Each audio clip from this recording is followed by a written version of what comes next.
Muito bem, minha gente.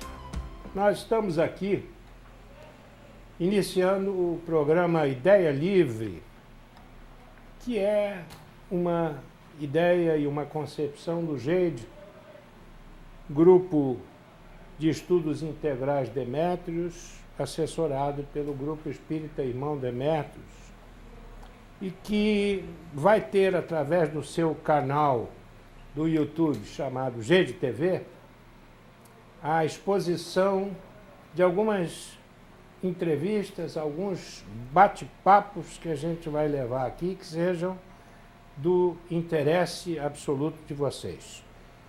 Inicialmente, esse programa Ideia Livre irá ao ar sempre às quintas-feiras ao meio-dia, pelo nosso canal do YouTube, como já dissemos, GEID TV.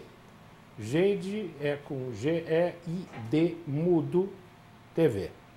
E para iniciar, para nossa alegria, para iniciar essa série de entrevistas, de bate-papo, a gente está aqui com uma grande amiga e uma pessoa extremamente respeitável, dedicada e profissional de alto nível na medicina, que é a doutora Marta Gisela Farias dos Santos, clínica geral, oficial da Corporação Corpo de Bombeiros, oficial médica, e chefe da emergência da Clínica Santa Maria Madalena, na Ilha do Governador, que é muito conhecida na Zona Oeste. Então, eu quero, desde já, cumprimentá-la. Olá, minha querida amiga, e eu fico muito feliz em tê-la conosco nessa primeira série de programas e de entrevistas.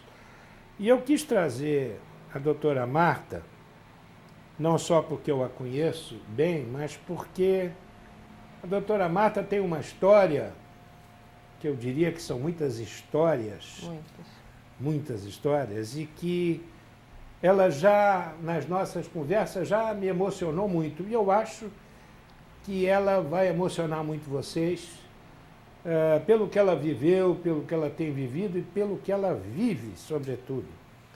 Então, inicialmente, eu vou começar com algumas perguntas tradicionais, só para a gente poder se posicionar, Marta. Desde cedo a medicina, por quê? Quando eu tinha uns 6 anos, que é o que eu me lembro, eu pegava as caixas das bonecas e recortava e escrevia assim, doutora Marta Gisela, pediatra. E colava na porta do quarto, ou de onde eu estivesse brincando, e levava as bonecas para lá e a gente examinava as bonecas, brincava. Eu não me lembro assim muitos detalhes disso. A minha mãe também sempre gostou de lembrar dessas histórias, acho que é por isso que isso ficou bem marcado. E eu não consigo me imaginar fazendo outra coisa que não seja medicina.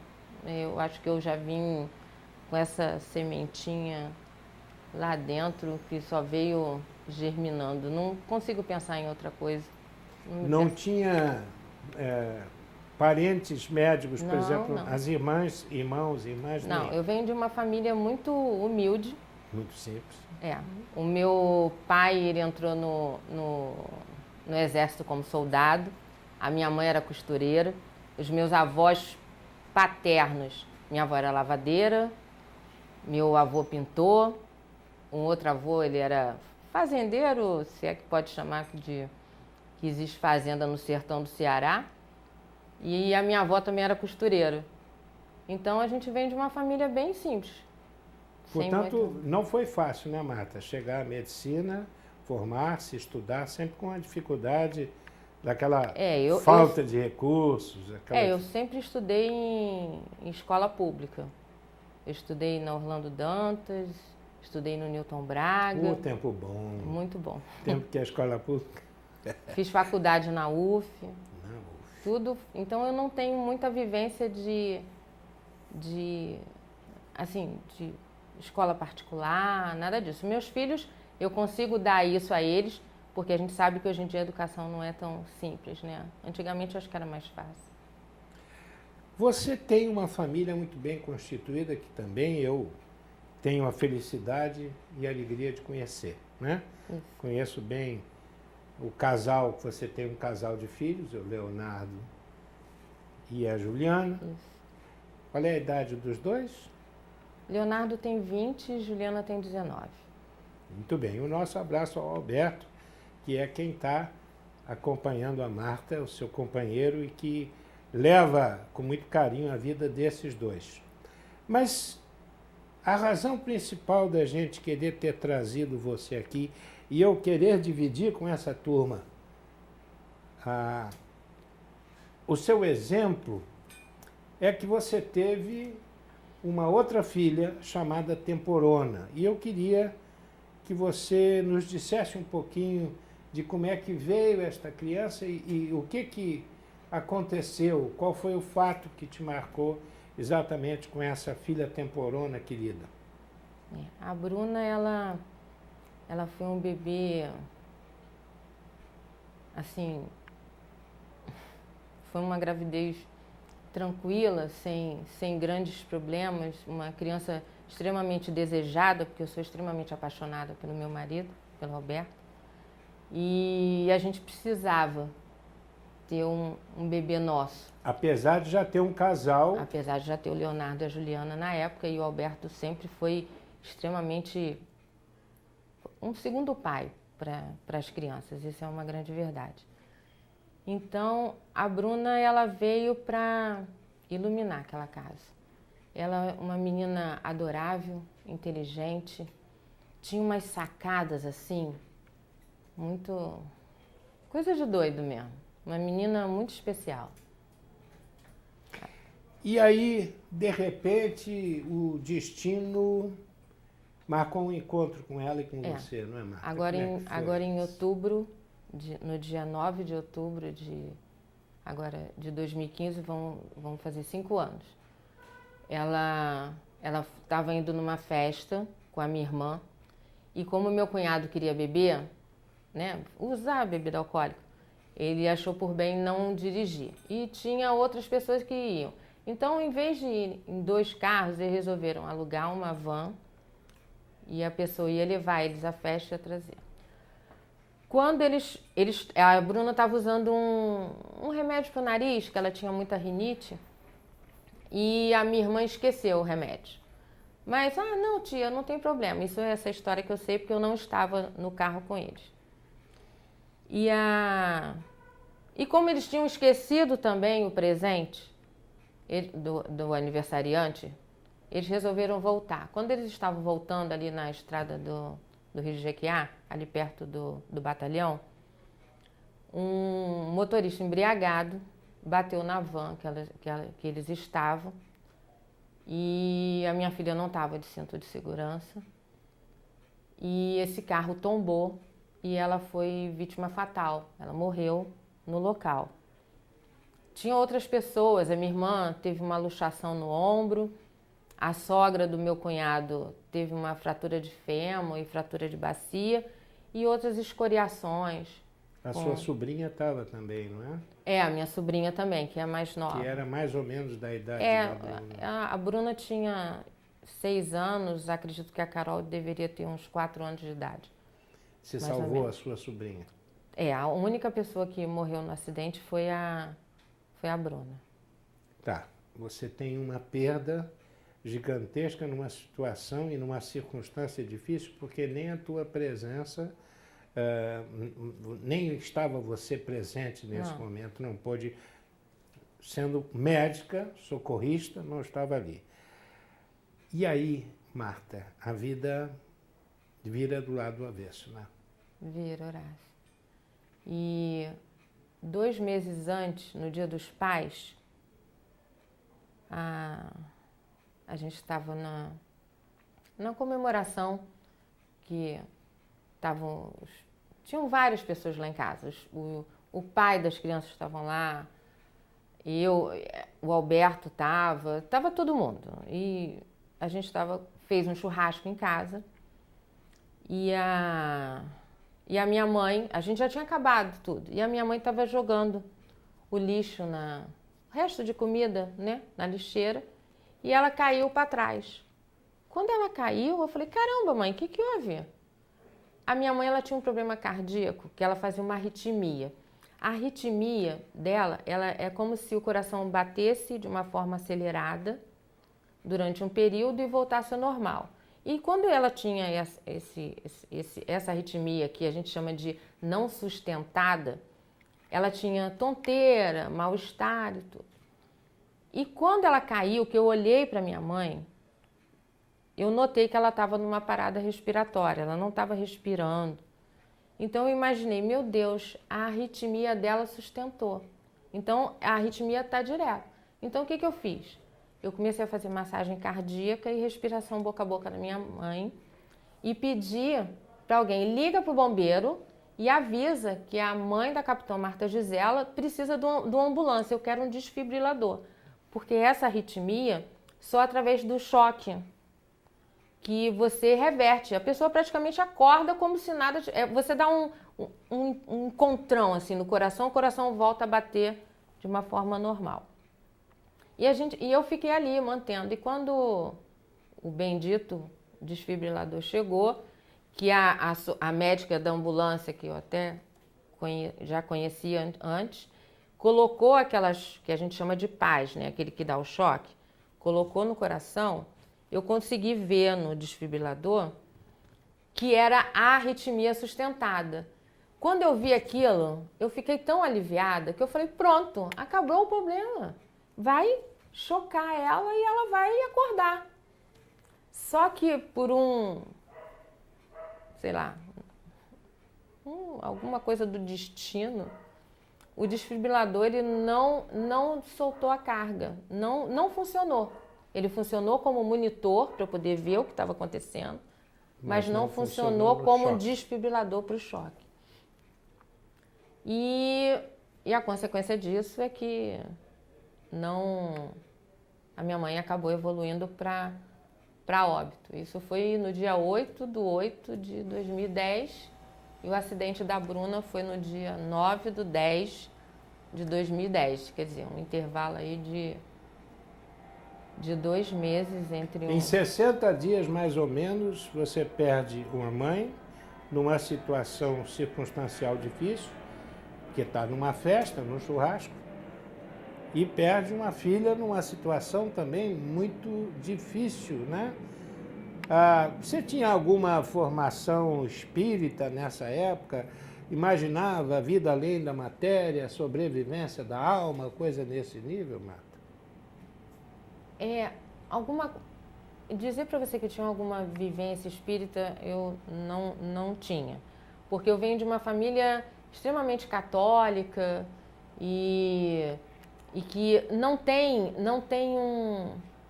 em que o espiritismo é colocado à margem, né? É marginalizado por grande parte da sociedade em relação a isso.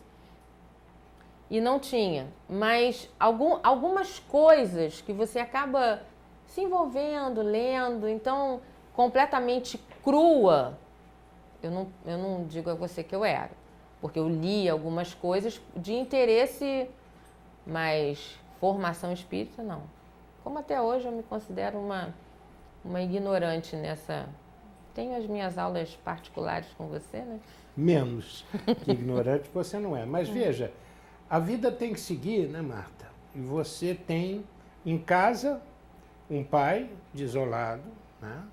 Porque por maior carinho que tenha o Alberto com essas 2 joias que eu conheço, que são os seus 2 filhos, 2 criaturas queridas, né? A filha biológica, natural, se foi muito pequena. A vida tem que continuar também no teu trabalho, porque você precisava continuar a sua medicina, a sua competente medicina. E eu vou lembrar aos nossos queridos espectadores que ela dizia que ela queria ser médica com aquela caixinha dela Mas ela não queria ser pediatra, não é isso? É.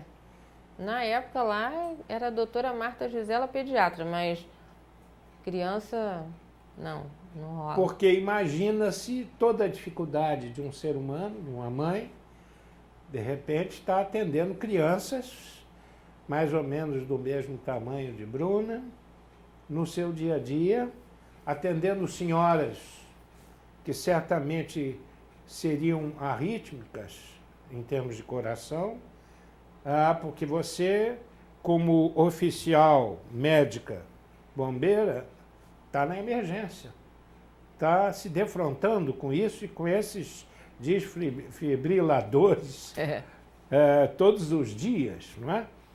Quer dizer, como é que fica a partir daí a vida com esses dois filhos e com esse marido sofrido, pai sofrido, e com o exercício da tua medicina, porque a vida não parou para você em momento nenhum, não é isso? Como é que ficou essa vida?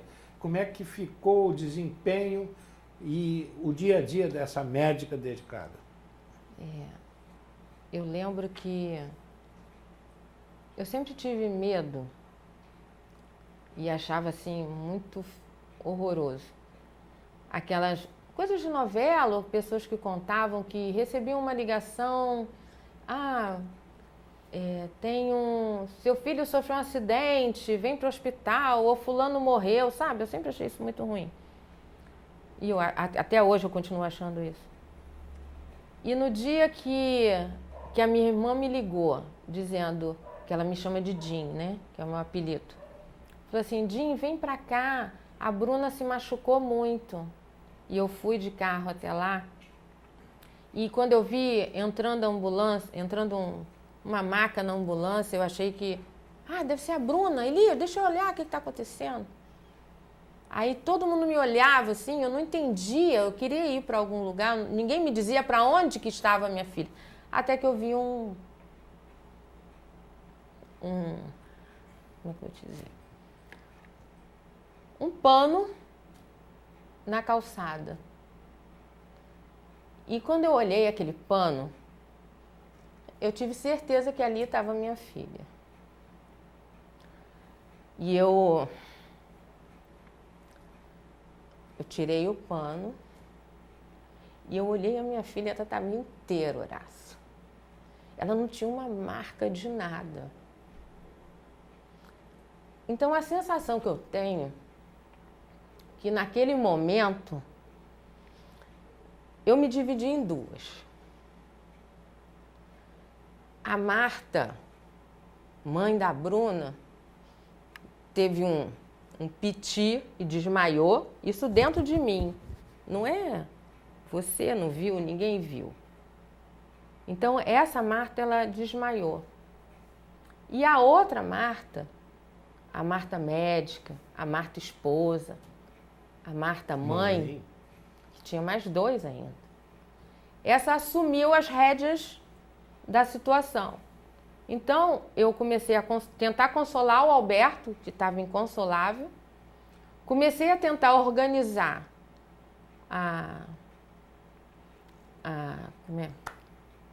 o resgate da minha irmã, da sogra, das outras pessoas. O atendimento aos demais feridos. A minha sobrinha, o meu cunhado, coitado, ficou desolado também.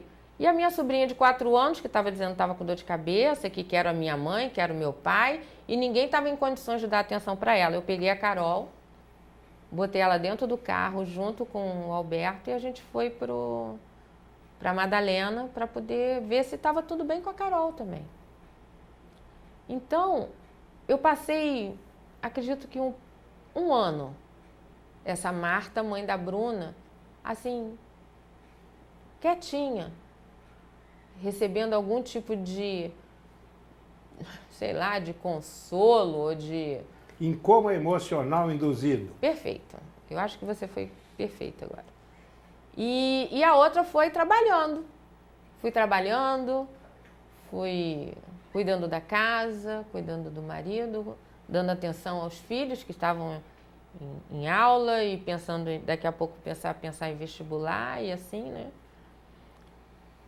Até que ela saiu do coma induzido e e disse, opa, peraí, eu já posso assumir aí essa parte. Então, dizer para você que foi fácil, não. Até hoje não é fácil.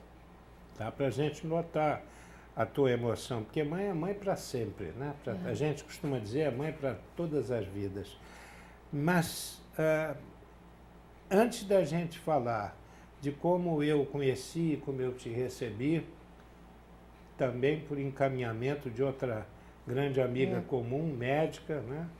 Doutora Deise Santana, outra grande amiga, Deise Santana, Galindo Santana ou Santana Galindo, que também é médica e que nos mandou você. Eu tenho a minha curiosidade, porque é uma curiosidade fundada num princípio que eu creio, que mãe é uma coisa diferente. Eu acho que até para Deus mãe é. Por isso é que eu, como espírita, entendo que realmente a alma tem que ser andrógena e tem que reencarnar como homem, como mulher, porque precisa ser mãe para aprender a usar essa capacidade intuitiva que tem a mãe, porque a mãe é um ser diferente. Não é? A ligação que tem por base a unção carnal de mãe para filho, porque está fazendo com que aquele ser seja seu filho dentro do seu próprio ventre, é um negócio que transcende qualquer eventual suposição espiritual. Mas as pessoas espíritas costumam ver de forma diferente, talvez um pouco mais fortalecidas pela expectativa da vida futura ou da continuidade da vida, uma situação como a sua. Só que a tua convicção espírita era pequena nessa época, acerca dessas coisas da vida. Como é que você hoje, Marta, com as duas Martas acordadas e perfeitamente integradas, embora sofridas, né? Como é que você vê essas duas perdas? Como é que você entende, percebe essas duas perdas? Se nós pudermos considerar perdas, embora a gente não use muito perda, porque ninguém perde o que não tem, né? Nem a mãe pertence a gente, nem o filho pertence a gente. Mas é uma perda na medida que você perde o contato, perde a proximidade, perde o carinho. Por isso eu não acho tão errado se falar em perda. Eu não radicalizo e nem sou tão ortodoxo assim para achar que a gente não sofre com essas perdas. Como é que você enxerga hoje essas duas perdas, a da mãe, a da ascendente e da descendente, que eu vi em fotografia, era tão querida, tão linda e tinha uma proximidade até com os irmãos mais velhos tão grandes, como você muitas vezes me contou. Como é que você vê essas duas perdas hoje, Marta? Imaginar que... Eu sempre falo que em alguns momentos eu não busco mais resposta. Eu não quero entender o que aconteceu. Eu não quero saber por que aconteceu. Porque eu acho que eu não sei nem o que direito eu quero saber. Então, teve uma época que eu ficava imaginando que castigo é esse que eu tenho que sofrer. Por que eu venho de uma família em que não tem problemas com drogas, não tem problemas com álcool, problemas graves que a gente vê que se enfrenta, problemas até de caráter mesmo. Eu agradeço a Deus de não ter esses problemas na minha família. Tive uma infância que, apesar de toda a dificuldade, eu não consigo olhar para trás e ver sofrimento nessa dificuldade. Era comer arroz com linguiça, eu adorava arroz com linguiça. Era a primeira vez que eu comi estrogonofe, que hoje em dia é comida rotineira, eu tinha quase 20 anos. Quer dizer, então era laranja e banana e olhe lá. Então eu sempre ouvi falar que a minha mãe deixava de comer algumas coisas para eu, a Márcia e a Mirtes termos o que comer. Mas isso não gera sofrimento. E depois a faculdade, que foi uma faculdade pública, uma das melhores do Rio de Janeiro. E porque tive um casamento, o primeiro casamento que não deu certo, mas o Alexandre é meu amigo, nós convivemos tranquilamente, me abençoou com 2 filhos maravilhosos. E depois conheceu o Alberto, que eu sempre soube que ele estava em algum lugar, eu só precisava entender aonde que ele estava, a gente se encontrar. Por que quando estava tudo perfeito, tinha que tudo se desfazer dessa forma? A gente encontrar um sofrimento que eu nunca tinha tido, uma dor que eu não sei te mensurar como que é. Quem já não tem mais a mãe, sabe o quanto é doloroso você não ter a sua mãe. Quem já não tem um filho, sabe o quanto é doloroso não ter mais esse filho.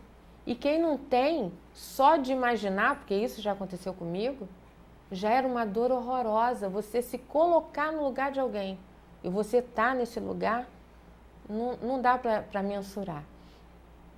Então, dizer para você o que eu acho disso tudo, eu acho que já estava tudo acertado de alguma forma. Porque eu tenho aqui dentro, Lácia, dentro de mim, eu não sei aonde que é. Eu digo que é aqui porque a gente tem a sensação de que o coração é aqui, né? É como se fosse... É dentro da minha alma, é dentro de mim, de algum outro lugar que não é essa Marta aqui. Mas eu tenho uma certeza, um consolo, Talvez o nome disso seja fé, não sei. Talvez a palavra seja essa. Porque eu tenho certeza que aonde elas estão, quem sabe até assistindo a gente aqui, não sei, elas estão bem, sendo cuidadas, porque não é possível que alguém melhor do que uma mãe para cuidar de um filho, porque eu, modéstias à parte, eu sempre fui uma boa mãe e não deixei faltar nada, desde material até a parte emocional e sentimental para os meus filhos. Ninguém ia tirar. Deus não é carrasco, né? Ele não ia pegar a Bruna, não, chega. Vou tirar essa garota daqui e jogar ela para um canto. Botar no orfanato, no céu, não faz sentido. Então ela está em algum lugar muito legal. Pode não estar satisfeita, assim como eu também não estou. Mas eu sei que ela está sendo bem cuidada, porque eu acho que é isso que a gente quer saber, se está tudo bem. Tanto é que eu acho extremamente importante a gente estar aqui, eu poder dar esse meu depoimento, porque eu também já busquei isso. Busquei no YouTube, busquei na internet, palavras de mãe que passaram pelo que eu estava passando. Sabendo de cartas de psicografia que eu nunca recebi. Também eu nunca fui muito atrás, não. No início eu até fui em alguns lugares, assim, uma busca meio desesperada por notícia. Mas que hoje quando eu tiver esse merecimento, que eu tenha essa notícia. Mas no fundo, eu sei que está tudo bem. Que tudo vai correr de uma forma legal. É uma convicção, né, Marta? É como se fosse uma convicção, né? É uma certeza. Qualquer um pode dizer ao contrário, porque isso está aqui dentro de mim, não está em você, não está em ninguém. E é uma coisa interessante que eu queria pontuar, porque eu tenho... Vocês estão vendo aí quem é essa pessoa. Eu tenho o privilégio de ser amigo hoje da Marta. Hoje a gente não é mais apenas profissionais que se cuidam mutuamente, mas é uma grande amiga, uma pessoa que faz parte da nossa família, assim como os seus filhos, os 2 que a gente conhece também.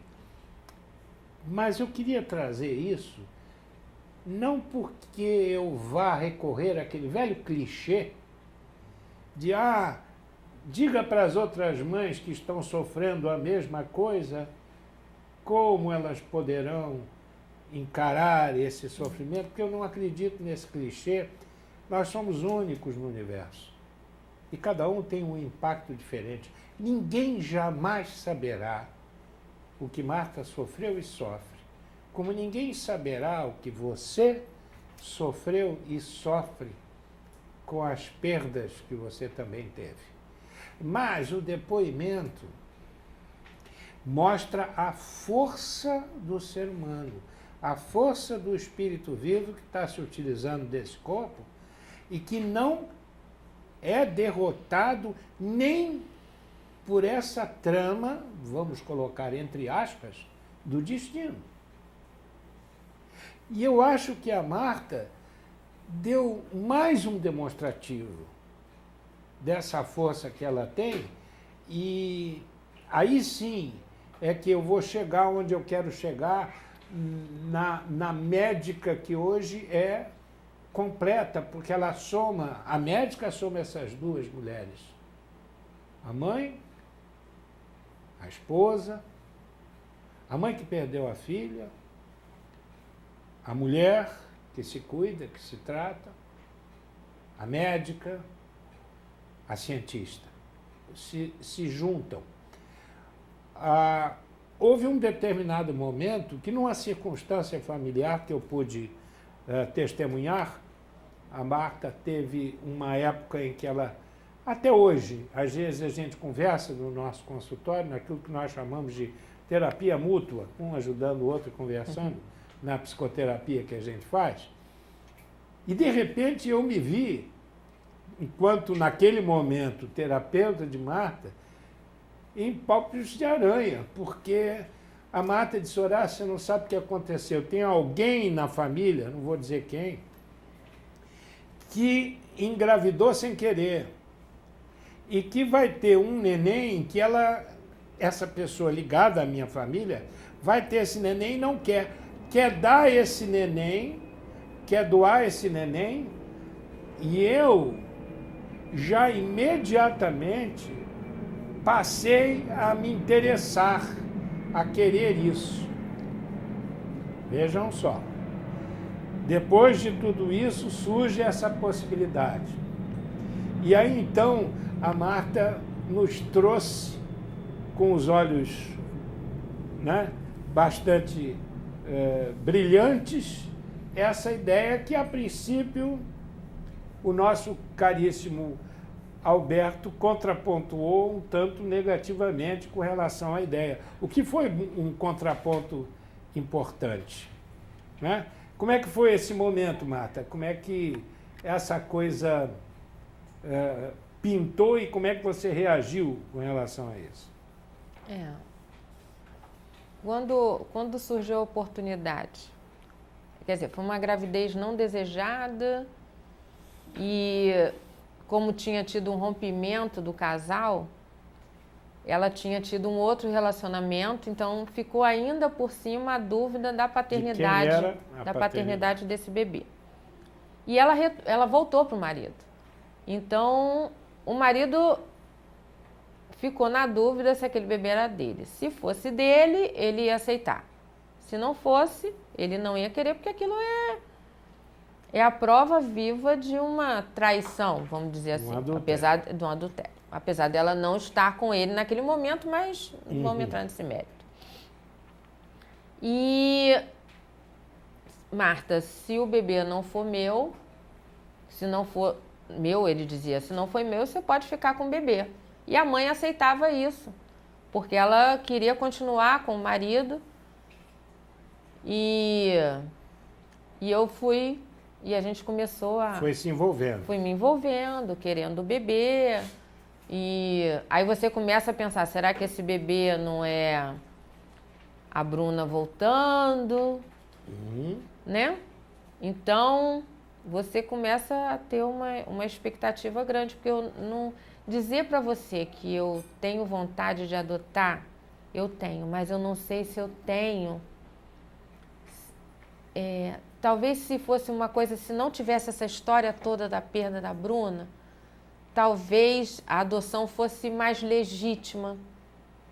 Porque a gente fica querendo buscar em outras pessoas aquilo que você não vai ter mais. Então, eu resolvi que ia ficar com esse bebê. Aí já o Alberto não queria e eu acabei dando uma insistência e ele... Você providenciou algumas peças bonitinhas de enxoval? Comprei um montão de roupinha, bolsinha, sapatinho, brinquedinho. Comprei várias coisas. E quando o bebê nasceu, não houve, assim, um amor à primeira vista com o bebê. O bebê não é feio, pelo contrário, o bebê é lindinho, gordinho, fofinho, maravilhoso. Mas não houve um... É porque eu imaginei que eu fosse encontrar naquele bebê o sentimento de mãe que um dia eu já experimentei. É que o amor pela Bruna não dormiu nem dorme. E se o amor não dormir, né, você não acorda para um outro tipo de amor. Quer dizer, a coisa da substituição é uma saída natural, é uma busca natural, é uma das tentativas, erro, que muitas vezes as pessoas buscam. E são tentativas lícitas, mas parece que eles próprios refugaram. Porque o que aconteceu? Quando o bebê nasceu, eu virei e falei assim, aí o pessoal, não, vai, não vai. Aí eu levo o bebê para minha casa e depois eles, vamos fazer DNA. Eu falei, gente, vocês vão fazer DNA quando? Ele fica lá em casa, se não é meu, fica. Se é meu, eu levo de volta. E onde entram os meus sentimentos nisso? Se apega, depois desapega de novo. Aí eu falei, vamos combinar? Vamos fazer esse DNA agora? Fomos lá. Eles têm uma certa restrição financeira. Eu fui lá e falei assim, gente, isso também é do meu interesse, vamos lá. Fizemos o exame, recebemos o resultado em 24 horas e o bebê era filho do casal, tanto do homem como dela, lógico, né? E no primeiro momento assim, eu vou confessar a você que eu fiquei aliviada, porque eu não estava preparada para aquele bebê. E ao mesmo tempo eu fiquei feliz, porque o que aconteceu? Eu consegui proporcionar àquele casal uma retomada do amor por aquela criança. Então eu acho que foi importante o meu envolvimento nessa história. Se você olhar por um ângulo, você vai achar, não, era um bebê para Marta. Não, é como se eu fosse usada de uma certa forma para harmonizar esse casal. Porque será que eles iam conseguir fazer esse DNA com quanto tempo? Até juntar dinheiro. Porque um DNA não é barato. Não é um absurdo, mas felizmente eu tive como pagar e para eles ia ser muito difícil. Ela não trabalha, ele tem um emprego mais modesto. Então eu fui usada nessa situação só para harmonizar eles. Só que a gente entra de gaiato como uma outra história. Talvez se eu não tivesse entrado com essa vontade de pegar o bebê para mim, de cuidar, de imaginar que pudesse ser um retorno da Bruna, eu não teria ido até os finalmente e não teria proporcionado. Eu já disse para a Marta que eu tenho umas saídas heterodoxas, porque eu sou espiritualista, mas não sou ortodoxo.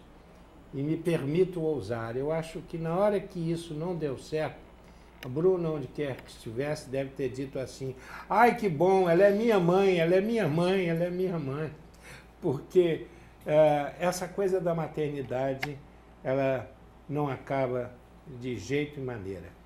A gente está caminhando para concluir esse papo magnífico, eu pelo menos estou achando, espero que vocês achem, porque é uma experiência notável, é uma pessoa muito enriquecedora naquilo que diz e como diz. O dia a dia agora como médica, que eu sei que você é muito ativa, tanto trabalhando com os nossos valorosos bombeiros, que você o é, como oficial, mas, sobretudo, como responsável pela emergência da nossa Casa de Saúde de Santa Maria Madalena, que está sempre lotada e sempre com muita gente, atendendo a muita gente. Depois disso, como é que fica o exercício da medicina, sobretudo diante de doenças difíceis, graves, mortes iminentes e etc. Como é que você acha que isso deu a você vamos dizer, um traquejo maior ou não mexeu nisso enquanto médica competente, que também eu sei que você é? Em relação ao trabalho, algumas pessoas que chegam na Madalena, assim, umas pessoas de idade, outro dia eu atendi uma senhora que ela tinha os trejeitos da minha mãe. O jeito dela falar, a altura, o corte do cabelo, ela lembrava demais, assim, a minha mãe. E é engraçado, eu não sei se é porque a morte da Bruna foi logo imediata à morte da mamãe. Sim. Não que eu não sinta falta da minha mãe, porque várias vezes eu desejei o colo dela. Assim como acredito que várias pessoas desejam o colo das suas mães. Mas eu não sinto sofrimento com a falta da minha mãe. E ver pessoas que lembrem a minha mãe ou que tenham problemas parecidos com a da minha mãe, não me dão a oportunidade de certo modo, cuidar um pouco mais dela do que eu tive a oportunidade de cuidar. Em relação ao atendimento infantil, né? Quando chega uma criança, assim, as próprias pessoas que trabalham comigo já sabem que eu prefiro evitar. Mas existem algumas situações em que as outras pessoas não têm, talvez um conhecimento técnico que eu tenha na emergência, ou não tem, não conseguem agir da forma mais adequada em certas situações. Então, eu sou obrigada a assumir. A intervir. Então, quando isso ocorre, por exemplo, vou dar um exemplo para ficar bem explícito. Chegou uma criança afogada lá na Madalena e a criança estava em parada respiratória. A pediatra que estava lá na hora, uma pediatra extremamente cuidadosa, mas naquele momento ela estava dando atenção a uma outra criança que também era grave. Então eu tive que assumir aquela criança. Só que assumir aquilo de fazer uma massagem, de entubar, não sei o quê, até isso eu sei fazer, mas criança, dosagem de medicamento, essas coisas são muito difíceis de você ter isso no seu dia a dia, se é uma coisa que você não trabalha com isso. Você tem que fazer cálculos, os próprios pediatras precisam fazer cálculo. Imagina eu que trabalho com uma ampola, 1 ml, é diferente, né, com o adulto. Então, naquele momento, eu subi, peguei a criança estava estabilizada, eu subi, chamei a pediatra da UTI neonatal, praticamente implorei a ela que fosse lá embaixo olhar a outra criança, e ela foi, e eu sentei, depois que ela foi lá, assumiu a criança, eu sentei na escada de incêndio, né, assim. Eu chorei tanto, Horácio, mas chorei tanto. E perguntando a Deus por que eu tinha que estar ali naquele momento, naquela situação, por que eu não fui poupada de viver aquilo. Mas, enfim,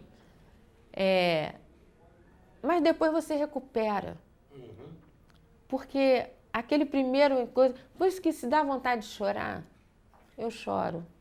Se dá vontade de gritar, eu grito. E você ainda tem certamente lágrimas por gastar. Com certeza. Mas, meus caros e queridos telespectadores, espectadores, assistentes do nosso canal do YouTube, o Geide TV, a gente vai chegando ao final desse nosso bate-papo agradável, o primeiro da série, do nosso Ideia Livre. E eu, antes de fechar, eu quero pedir, então, agradecendo muito a presença da minha amiga doutora Marta Gisela, que ela então faça a sua despedida e diga as suas palavras, sobretudo para esses médicos todos que nos assistem, porque nós não estamos perdidos, a nossa classe médica não está perdida. Embora a saúde geral do país não ajude muito, nós ainda temos as Martas que choram quando atendem crianças depois do que passou. Então, Marta, muito obrigado por ter vindo. Ótimo conversar com você como sempre tem sido. E as suas palavras para encerrar o nosso bate-papo de hoje. Eu te agradeço a oportunidade de ter vindo aqui e poder falar essa história e até que as pessoas, porque muitas pessoas não conseguem me abordar em relação à perda da mamãe, à perda da Bruna, e algumas pessoas vão através desse vídeo ter a oportunidade de realmente ver como é que eu vou te dizer? Como eu consegui superar e continuar caminhando. Porque o que eu faço é isso, Horácio, é viver um dia de cada vez. Algumas metas curtas, pensando na formatura das crianças, no que eles vão ser, né, como profissionais. A Juliana, que está tendendo para a medicina. E o que eu posso falar para os médicos que estejam me vendo é que falta na medicina hoje um pouco mais de carinho pelo paciente. A gente precisa servir mais, de tocar. As pessoas sentem falta do toque. Eles não estão atrás de uma receita, estão atrás simplesmente de serem tocados, de serem examinados. E isso a gente deve a eles. Porque ser médico não é simplesmente saber o nome científico de uma doença ou de um medicamento. É conseguir ler o que está nas entrelinhas do que o paciente está te dizendo. Obrigada, Horácio, pela oportunidade mais uma vez. Essa é a doutora Marta. E o programa Ideia Livre vai fazer uma pausa. A Ideia Livre vai por aí, na volta. Toda quinta-feira ao meio-dia a gente vai ter alguma coisa para mostrar para vocês no campo das ideias, no campo da liberdade, e conversando por aqui, pelo nosso canal do YouTube, TV Jeide. Quem quiser escrever já sabe, ideialivre@jeide.org.br. Ideia Livre, tudo junto, minúsculo, @jeide.org.br. Até a próxima e a gente volta.